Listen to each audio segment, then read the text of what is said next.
بسم اللہ الرحمن الرحیم الحمد للہ رب العالمین والعاقبۃ للمتقین والصلاة والسلام علی رسولہ النبی الکریم۔ لرن اسلام ٹوڈے چینل کے معزز سامعین کرام، السلام علیکم۔ پیارے بہن بھائیوں، آج کا جو وظیفہ ہے یہ انتہائی اہم ہے اور انتہائی طاقتور وظیفہ ہے۔ ضرورت صرف یقین کی ہے۔ اگر آپ پختہ یقین، کامل یقین کے ساتھ رب کریم کی قدرت پر یقین رکھتے ہوئے اس آیت کو 100 مرتبہ پڑھ لیں، اللہ کے فضل اور کرم کے ساتھ مسائل جو ہیں وہ ضرور حل ہوں گے۔ آپ نے اس وظیفے کو جمعے کی نماز کے بعد کرنا ہے۔ جمعے کی نماز سے فارغ ہوں تو 100 مرتبہ اس آیت کو پڑھ لیں، اول آخر 3 مرتبہ درود پاک پڑھ لیں۔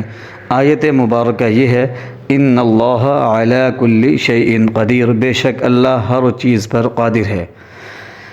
پیارے دوستو، اللہ کی قدرت پر، اللہ کی طاقت پر، اللہ کے اختیار پر یقین رکھ کر پڑھیں، اللہ کی وحدانیت پر یقین رکھ کر پڑھیں۔ پیارے دوستو، ہم دعائیں تو مانگتے ہیں لیکن دل سے دعائیں نہیں نکلتی، خلوص کی کمی ہوتی ہے، تڑپ کی، لگن کی، جذبے کی کمی ہوتی ہے، یقین کی کمی ہوتی ہے، ایمان کی کمی ہوتی ہے۔ اسی وجہ سے دعائیں جو ہیں وہ قبول و منظور نہیں ہوتی۔ تو پکے یقین کے ساتھ پڑھنا ہے کہ اللہ پاک ہر چیز پر قادر ہے، وہ جو چاہے کر سکتا ہے۔ تو اس کے بعد آپ دعا مانگیں، آپ کی جو بھی حاجت ہے کامل یقین کے ساتھ رب کریم کے سامنے ہاتھ پھیلائیں، رو رو کر، گڑ گڑا کر دعا مانگیں، انشاءاللہ مسئلہ ضرور حل ہوگا۔